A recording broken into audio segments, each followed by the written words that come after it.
Welcome, everyone.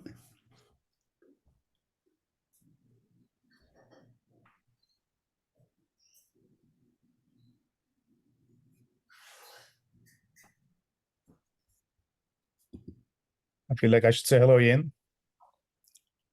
Good evening for us. Sorry, we're both in Melbourne, so we can say good evening, say hello to people in other parts of the world.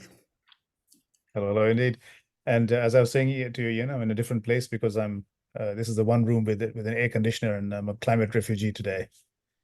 It's finally hot in Melbourne. Yes,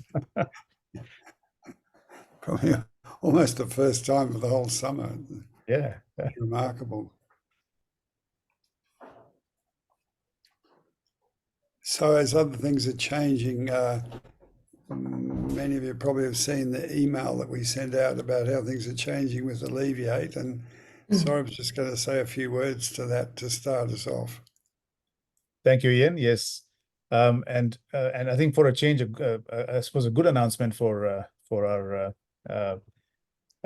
friends here, because you're already in the clear. So with the announcement that you might have seen last week is that we're bringing the app into the fold of our meditation program. So it's not going to be a free app anymore.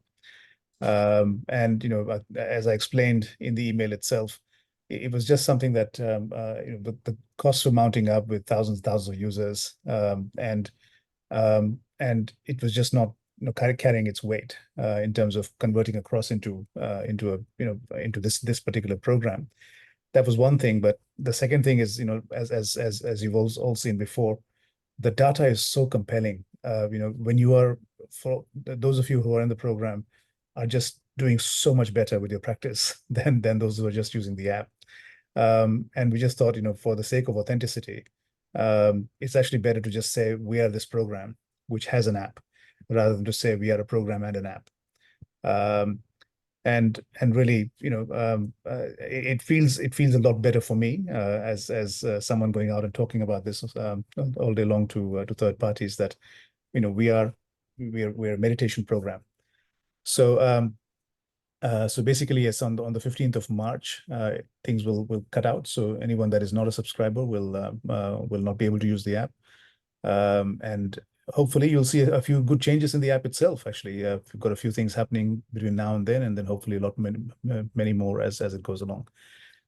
So I'll pause there, Ian, and hand it back to you. And happy to take any questions. I'll put my email in the chat. So if you have any observations or questions, please do share them with me. Thanks, Ian. Back to you. Terrific, Saurabh. Thank you. So hopefully that won't be stressful for you people that are gathering on our Monday nights, or Mondays anyway, because you've already joined the program that we're offering. But I guess there's plenty of other things that stress you or have the potential to.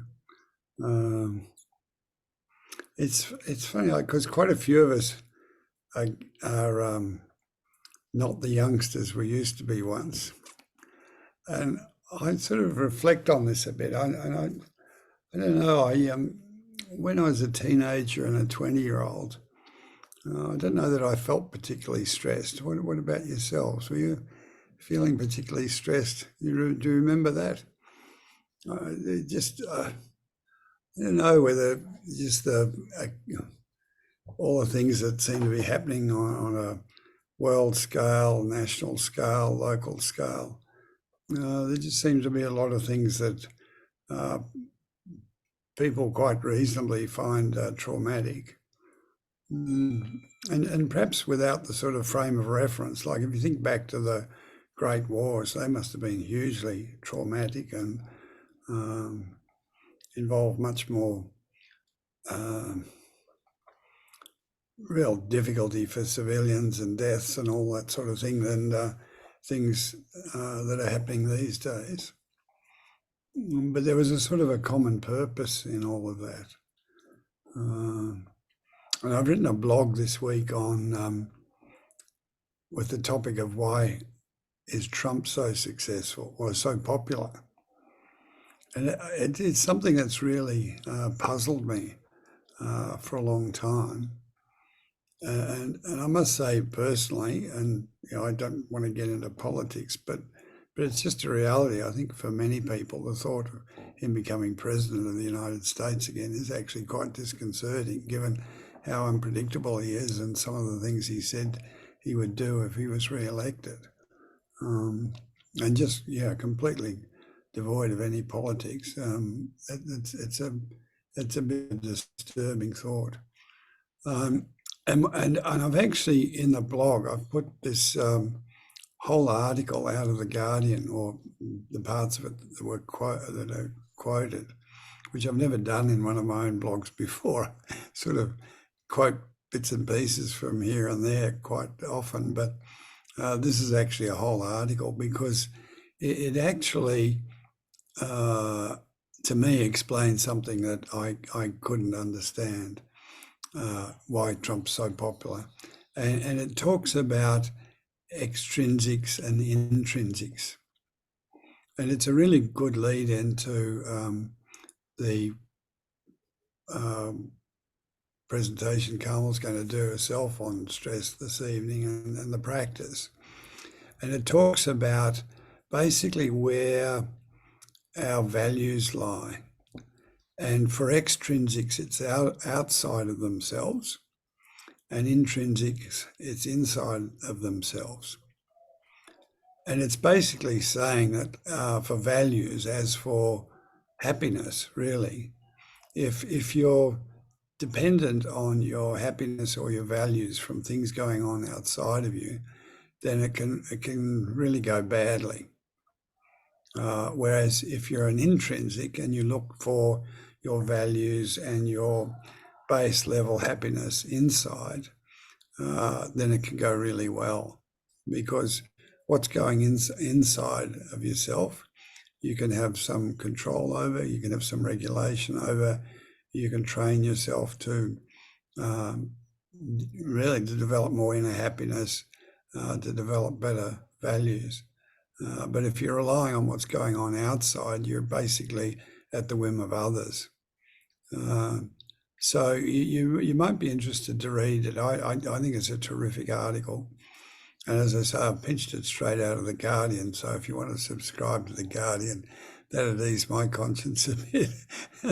But I just think it's really worth reading. It's not a long read, but it makes sense of some of the difficulties that I think are stressful in our community these days, about why some people don't seem to have particularly good values and don't seem to be community minded, and do seem to be getting more polarized, whereas others are actually working really hard to bring more peace into the world, more harmony, more social justice, and all those sorts of things, and why there is this big divide. Really interesting article. And again, if we talk about stress specifically, if you try and de-stress the things around you,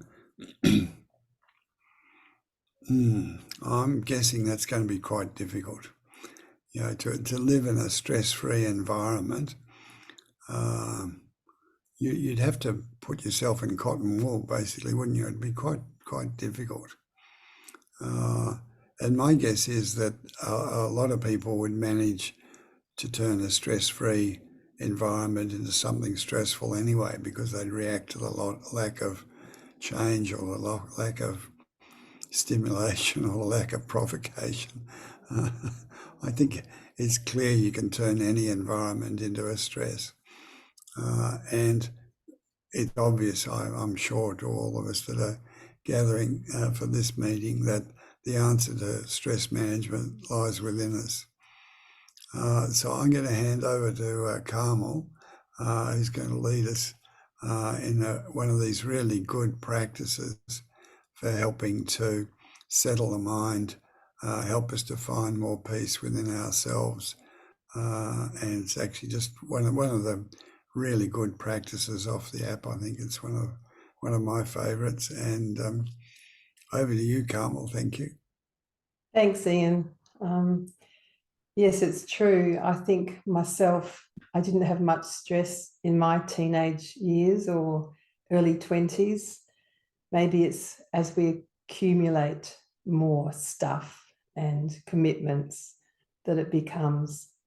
I think myself, I do need a little bit of stress in my life to get me motivated. So I think sometimes we do need a lot of stress, but it's about managing it.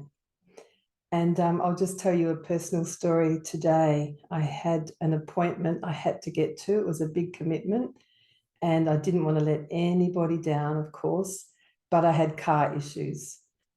And suddenly, emotion was high, intelligence was low, and I didn't know what to do. And I could just feel myself just racing, racing, racing.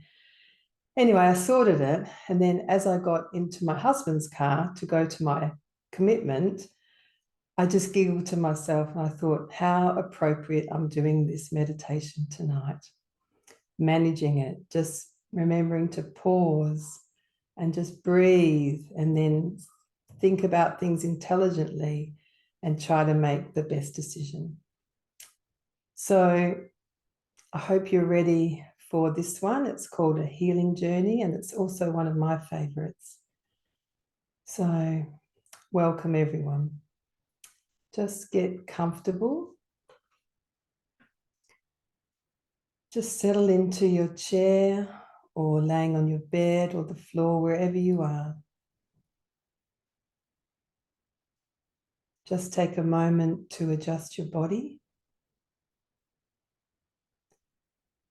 And it's probably best to have your feet flat on the floor if you are in a chair, just a little apart. Just lean back a little and feel the support. Hands resting on your thighs or maybe cupped in your lap. Just notice what is most comfortable for you.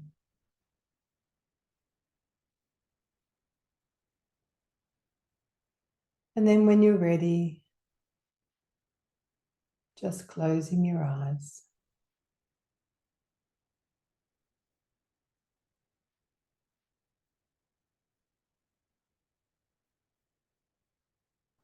Turn your thoughts inwards.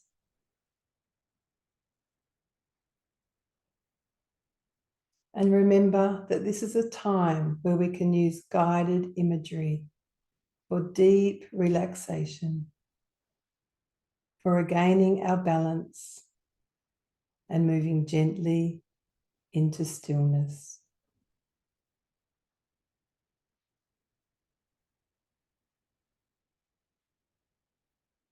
And now just a gentle reminder of why you're doing this exercise.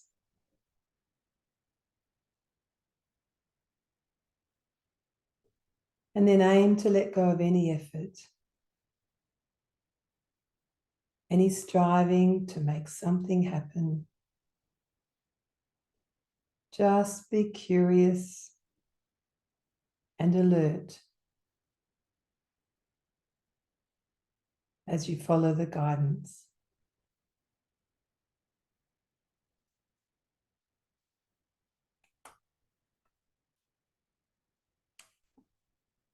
Now, in your mind's eye, imagine that you are in a beautiful field.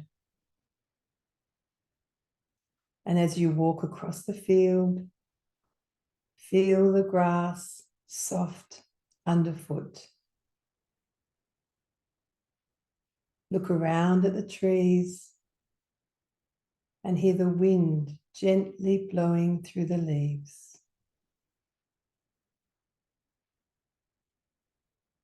Look up at the sky. Maybe you see an occasional white cloud just drifting by. Feel the sun warmly shining down on your forehead.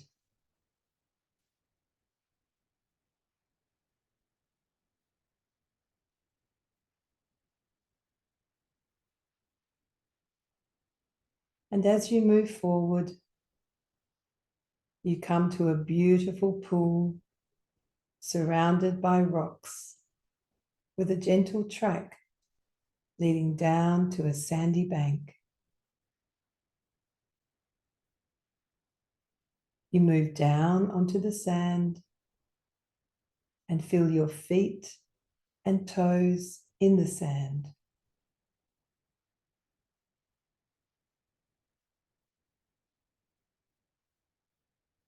There is some water and you're at the edge of the water.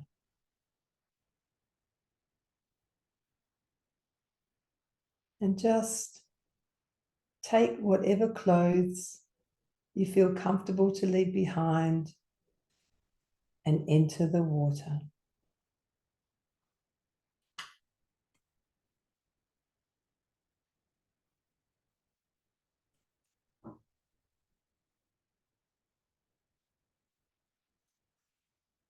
If you like to swim, swim. If you like just to paddle, paddle. And moving through the water, feel it refreshing, vital, fresh against your skin.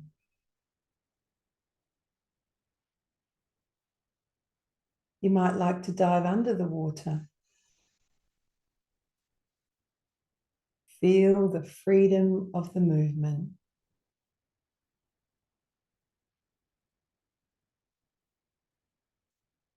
You might like to throw some water up into the sunshine and watch the sunlight sparkle in the drops. Watch and hear the drops splash back into the pool.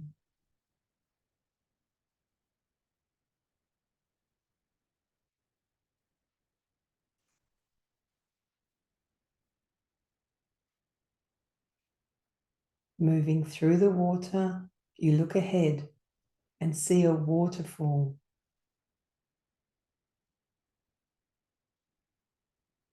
You move towards it.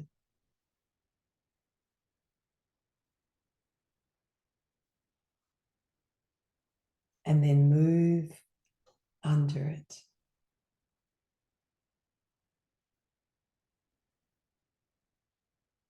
Feel the water tumbling down upon your shoulders. Refreshing, invigorating, cleansing. The water feels like it's passing right through you, washing away anything unwanted, any old, tired energy.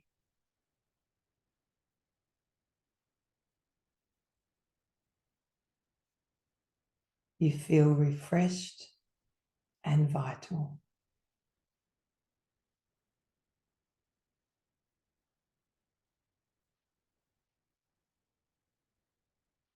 Passing behind the waterfall, you see what looks like a cave in the rock.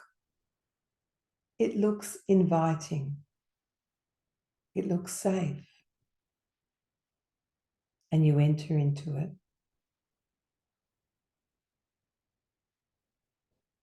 Then you see what appears to be a tunnel.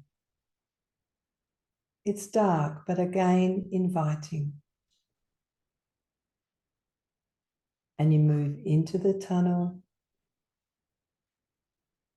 and it's getting darker and darker. But then you see a light off into the distance. And as you move towards it, the light gets brighter and brighter and brighter until you emerge into the full light of day. the sun shining down brightly, warming.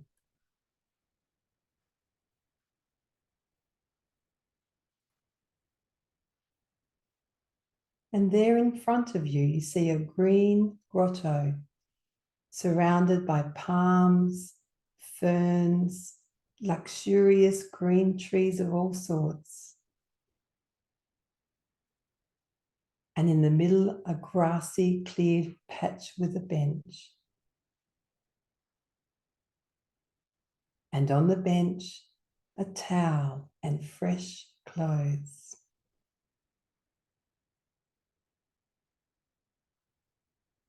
You walk down the steps towards the grassy patch and take one of the towels. It's soft and fresh against your skin.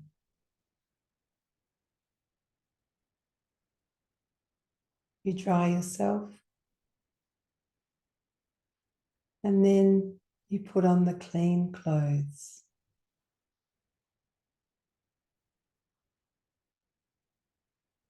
Maybe you can smell the fragrance and the freshness of the new clothes.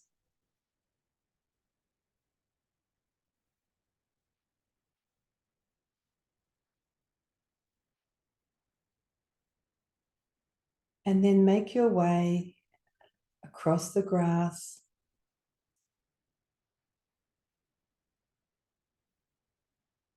and there is a small track leading through the undergrowth. It winds a little around, and as you move forward, you emerge into a beautiful forest. A forest filled with tall and stately trees.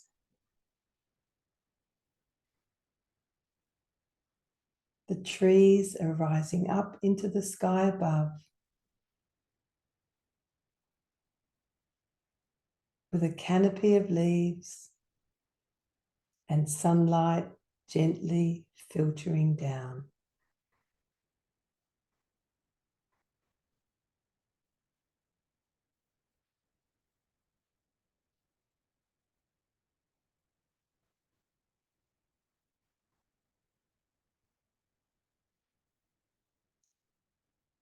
And as you look around, you notice a tree you are particularly drawn to. And you make your way across to that tree.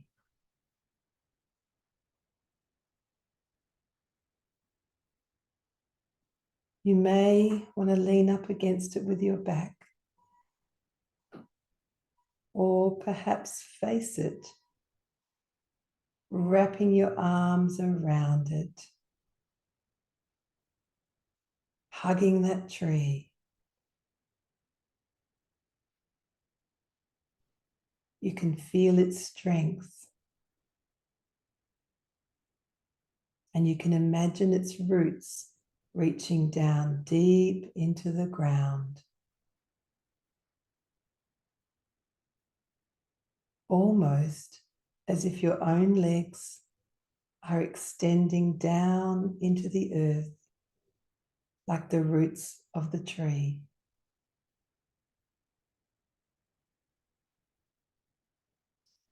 It is almost as if you are spreading out like the roots of the tree into the earth below you,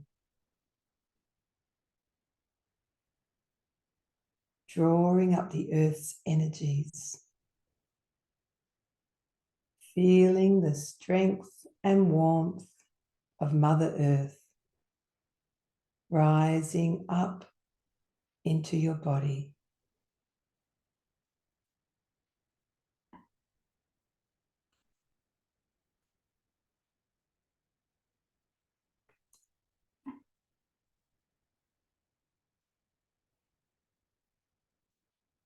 And at the same time, you can imagine almost as if your arms and fingers are rising up like the branches of the tree, radiating out into the sky above you, drawing down the energy of the sky and the sun, and feeling those energies flowing down into you from above, coming together with the earth's energies, rising up from below, are combining, are coming together, an integration, a sense of oneness.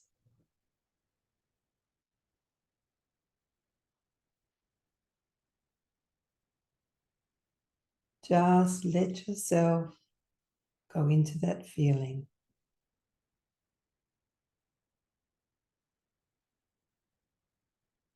Just effortlessly.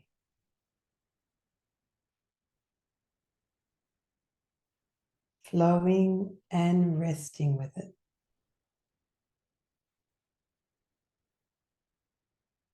The energies of the earth merging with the spirit from the sky, coming together, melting, merging, a oneness. So easy.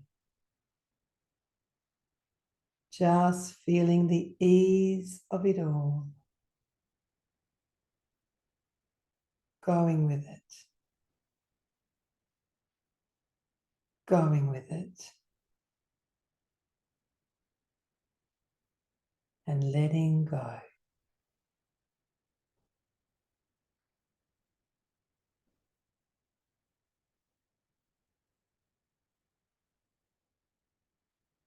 And now rest quietly in the feeling of all of this.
And at any stage you do notice your mind wandering or becoming distracted,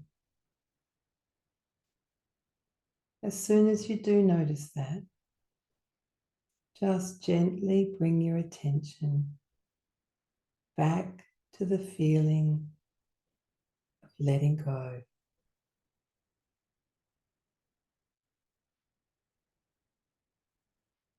Relaxing, releasing, merging, melting, dissolving, feeling a sense of oneness once again.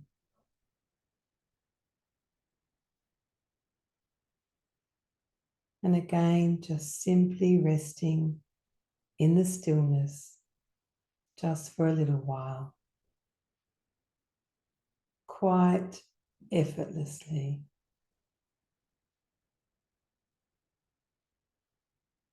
Effortlessly.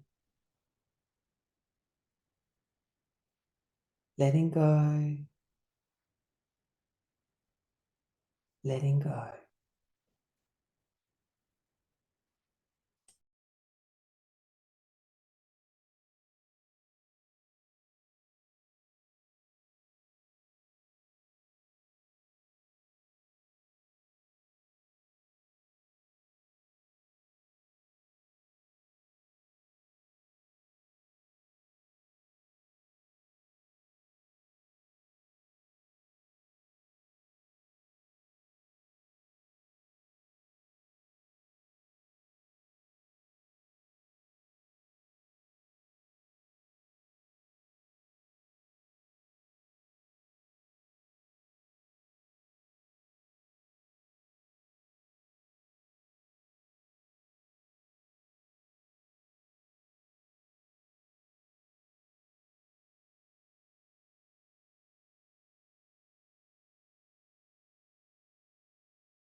And now, just bring your awareness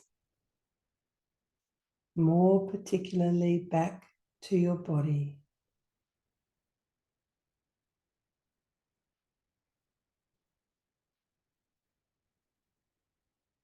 Perhaps just take a somewhat deeper breath or two. Maybe just move your feet a little. Maybe move your hands a little.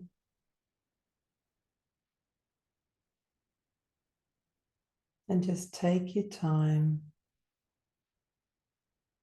And when you're ready, just let your eyes gently open. And just sit quietly for a little while before you move off.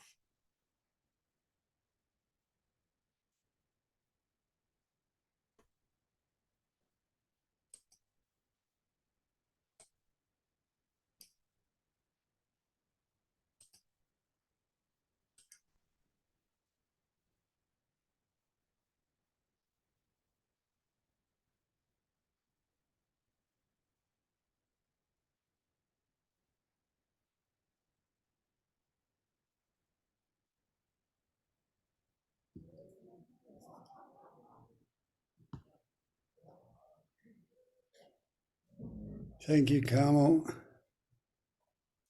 Very welcome.